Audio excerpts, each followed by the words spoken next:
அல்லேலூயா பாடுவோம். இன்று அகமகிழ்வோம், அக்களிப்போம், அல்லேலூயா பாடுவோம். அல்லேலூயா தோல்வியில்லை, அல்லேலூயா வெற்றியுண்டு, அல்லேலூயா தோல்வியில்லை, அல்லேலூயா வெற்றியுண்டு. ஆண்டவர் படைத்த வெற்றியின் நாளிது, இன்று அகமகிழ்வோம், அக்களிப்போம், அல்லேலூயா பாடுவோம். இன்று அகமகிழ்வோம், அக்களிப்போம், அல்லேலூயா பாடுவோம். எல்லாரும் கரங்களை தட்டி பாடுவோமா? எனக்கு உதவிடும் எனது ஆண்டவர் என் பக்கம் இருக்கின்றார்.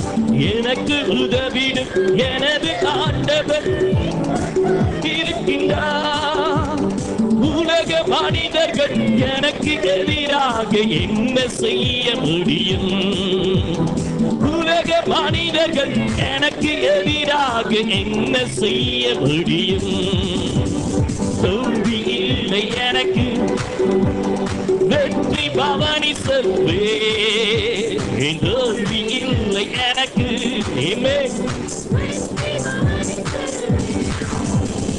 ஆண்டவர் படைத்த வெற்றியின் நாளிது, இன்று அகமகிழ்வோம், அக்களிப்போம், அல்லேலூயா பாடுவோம். இன்று அகமகிழ்வோம், அக்களிப்போம், அல்லேலூயா பாடுவோம். அல்லேலூயா தோல்வி இல்லை, அல்லேலூயா வெற்றியுண்டு. ஆமென், அல்லேலூயா, ஆமென். வெற்றி எல்லாரும் அல்லேலூயா, ஆமென். இல்லை, ஆமென். வெற்றியுண்டு. எனது ஆற்றலும் எனது பாடலும் எனது மீட்புமானா. ஆமென். எனது மீட்புமானா. நீதிமான்களின் சபைதானிலே வெற்றி குரல் தொனிக்கட்டும். நீதிமான்களின் சபைதானிலே வெற்றி குரல் தொனிக்கட்டும். தோல்வி இல்லை எனக்கு, வெற்றி பவனி செல்வே.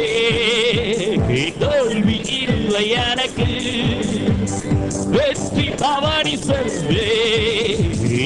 ஆண்டவர் படைத்த வெற்றியின் நாளிது, இன்று அகமகிழ்வோம், அக்களிப்போம், அல்லேலூயா பாடுவோம். இன்று அகமகிழ்வோம், அக்களிப்போம், அல்லேலூயா பாடுவோம்.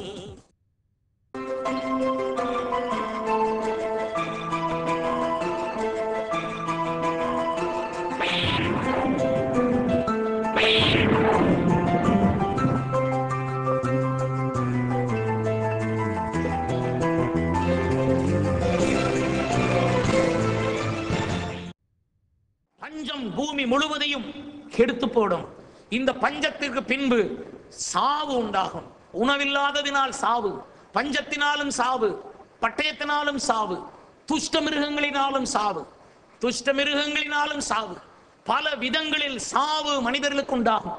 ஆண்டவருக்கு ஸ்தோத்திரம். இந்த 4 காரியங்களை உங்களுக்கு சொன்னேன். நமக்கு இதுல என்ன பாடம் இருக்கிறது? இப்பொழுது நீங்கள் கவனிக்க வேண்டியது, நாம் இந்த 4 குதிரைகளுக்கு எச்சரிக்கையாக இருக்க வேண்டியது மிகவும் அவசியம். முதல் குதிரை வஞ்சிக்கிற குதிரை. சமாதானம் என்று கை கொடுத்து உங்களை வஞ்சக வலையில இழுத்து போடும் ஒரு வஞ்சக ஆவிக்கு நீங்கள் உங்களை விலக்கி காத்துக்கொள்ள வேண்டும். ஓ தேவ சபையே, உங்களை வஞ்சிக்கிற ஆட்கள் எழும்புவார்கள். எந்த மனுஷனையும் வஞ்சிக்கிறதான அடையாளங்கள் பூமியிலே நடக்கும்.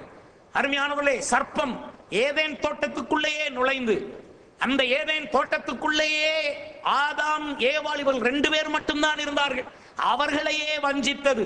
அப்பொழுது ஸ்திரீயானவள் தேவனாகிய கர்த்தரை பார்த்து சொல்லுகிறாள், சர்ப்பம் என்னை வஞ்சித்தது, நான் இந்த கனியை தின்று விட்டேன் என்று அவள் சொன்னாள்.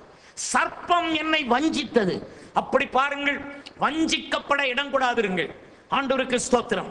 மல்கியா புஸ்தகத்திலே 3ஆம் அதிகாரம் 8ஆம் வசனம் சொல்லுகிறது, மனுஷன் தேவனை வஞ்சிக்கலாமா என்று கேள்வி கேட்கப்பட்டிருக்கிறது. இனி பிசாசானவன் வஞ்சிக்கிறவனாக வந்து அந்த வஞ்சகத்தை மனுஷனுக்குள்ளே கொடுத்து விஷம் ஊட்டி ஊட்டி வளர்க்க போய் இப்பொழுது மனிதன் தேவனை வஞ்சிக்கிற இடத்துக்கு வந்து விட்டான். மனிதர்கள் தேவனை வஞ்சிக்கிறார்கள். தேவனுடைய நேரத்தை வஞ்சித்து தனக்கு எடுத்துக் கொள்கிறார்கள். தேவனுடைய அதிகாரத்தை வஞ்சித்து தனக்கு எடுத்துக் கொள்கிறார்கள். தேவனுக்கென்று ஒரு அதிகாரம் உண்டு. அந்த அதிகாரத்துக்கு நாம் அடிபணிவோமானால் நாம் ஆறுதலாய் இருக்க முடியும். ஆனால் நானே அதிகாரி, என் இஷ்டப்படி நான் செய்வேன், எனக்கு இஷ்டமானதை சாப்பிட்டு எனக்கு இஷ்டமானபடி நான் வாழ்வேன், என்மேல் யாரும் அதிகாரம் செலுத்த தேவையில்லை என்று ஒரு மனிதன் சொல்வான். ஆனால் அவன் சங்கடத்திலும் வியாதியிலும் பிசாசின் கண்ணியிலும் அவன் விழுந்து விடுகிறான், வஞ்சிக்கப்பட்டு போகிறான்.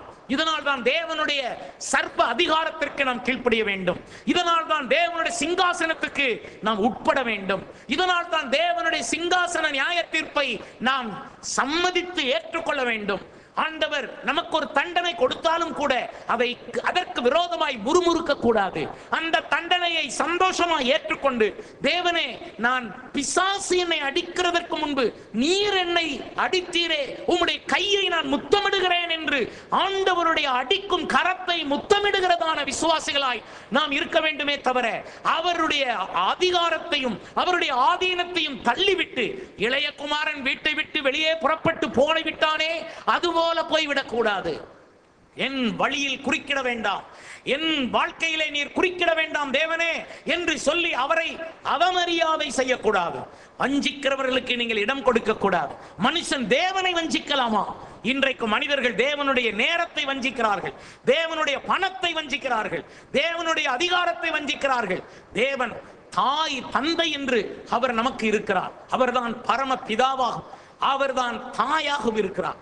ஒரு தாய் தேற்றுவது போல நான் உங்களை தேற்றுவேன் என்று சொல்றார். அப்படிப்பட்ட தாய் தந்தை போல இருக்கிற அந்த தேவனையே வஞ்சிக்கிற ஆட்கள் இருக்கிறார்களே.